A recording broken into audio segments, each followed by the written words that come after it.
Let's start with the basis that a lithium-based electric vehicle absorbs a huge amount of energy in its creation. And most of the lithium processing, most of the aluminum processing, most of the silicon processing, and that's what's in the frames, is all done in China, and it's all done with soft coal.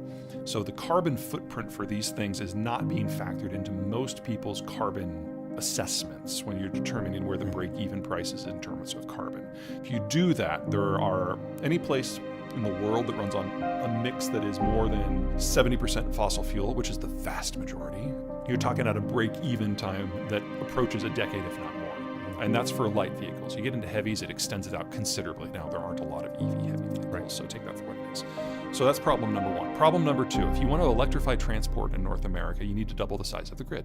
That would obviously be a challenge. Double the size. So what we've done in the last 150 years, double that in the next 7.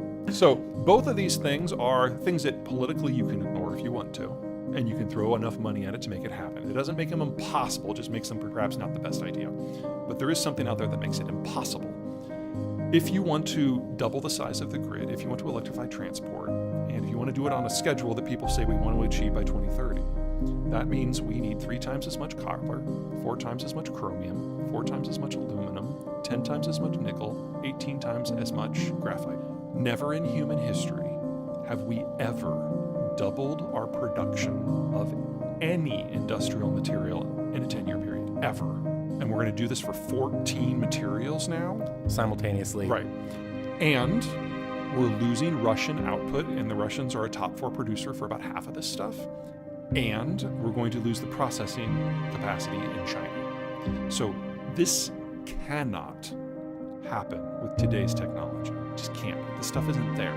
Does that mean we would walk away from it completely? Not what I'm saying. What I'm saying is we're going to have to make choices about where we want to apply these materials and where we can get the biggest bang for our buck. Now, if this was done purely looking at economics and carbon, I would put wind turbines throughout the Great Plains, including in Alberta. I would put solar in the American Southwest, roughly from central Texas and the Austin-San Antonio corridor, all the way to Los Angeles. Yeah. And then I would spend most of the money and most of the resources that we have on transmission from those zones to the places that don't. And that would probably gobble up almost all of the material, or like our quote share of global materials. Now, the materials are not available globally. So we're going to be able to do more in the Western Hemisphere than the Eastern, but we also have better wind and solar frontage in the Western Hemisphere than the Eastern. But putting up solar panels, the only place in the world that it's dumber to put solar panels up than Toronto is Berlin. And so these are the 2 capitals that are pushing this the hardest. It's just absolutely asinine. One of the fun things that we're seeing in the green community right now is a conversation which is degrading into a debate, which is degrading into a knife fight between the Greens of California and the Greens of Germany. Because the 2 of them have very similar policies when it comes to encouraging renewables. The Californians have spent 1/3 as much as the Germans and are getting 5 times the power because the sun doesn't shine in Germany. Yes. But it does in California. This is a conversation they should have had 15 years ago. Basic geography and what it means for technology. They're having it now. It's overdue, but I'm glad they're having it. And if you start playing the results of that conversation against this materials shortage we're coming across, the Greens are going to be the ones at the lead of deciding where this works and where it doesn't. And that is absolutely the community we want making this decision. We're not there yet, but we are rapidly moving in the right direction.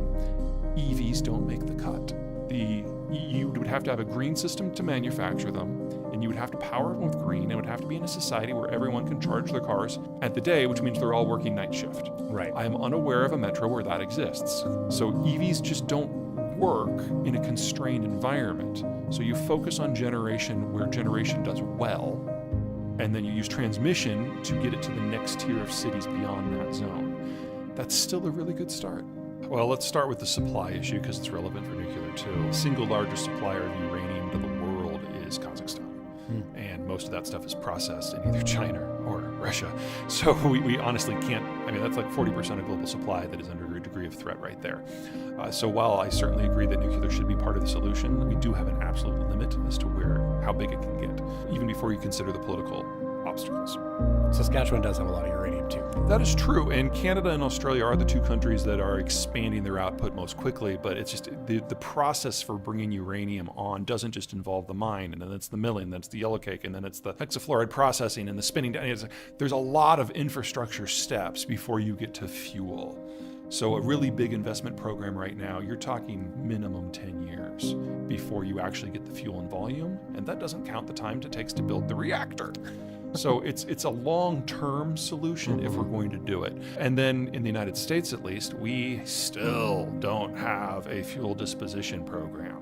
We have Yucca Mountain, which is still not operational, which is already completely subscribed.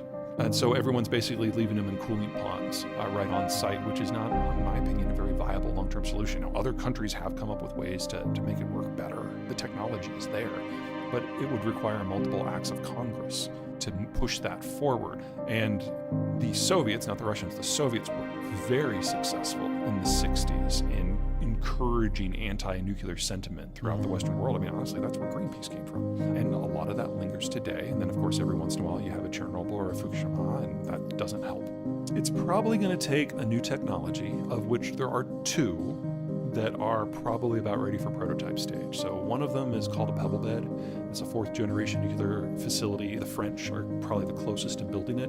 And the fuel's in pebbles in a bed of insulated material. So even if like everyone shuts down all the safety protocols and like leaves for the weekend, there's not enough uranium in each individual pellet to go into meltdown. So in theory, it's meltdown proof. In theory, you still have to build it. The second one are small modular reactors that you can fit in a container on the back of a truck. And the idea is you can pull that into a decommissioned coal power plant and just hook it up to the electricity system. Right. And all of a sudden, 3/4 of the cost of a normal reactor goes away. And based on the size of the power plant, you can put up to 9 of these into a single arrangement. The United States government just gave approval to the prototype design. And so they're now going to be building one of those over the next couple of years. So hopefully we'll find out within a couple of years whether it's viable and safe.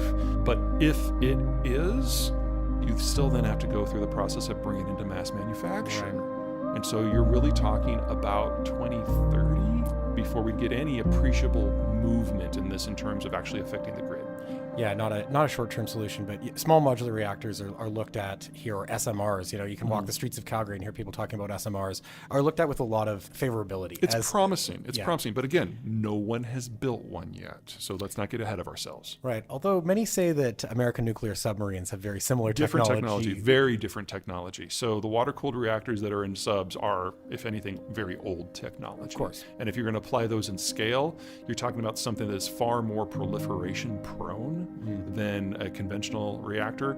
Keep in mind that because it's a military asset and it is by definition sequestered and under guard at all times, they don't use low enriched uranium in the subs. They use weapons grade uranium, and that's how it can be so small. You would not want a Bubba in North Dakota operating.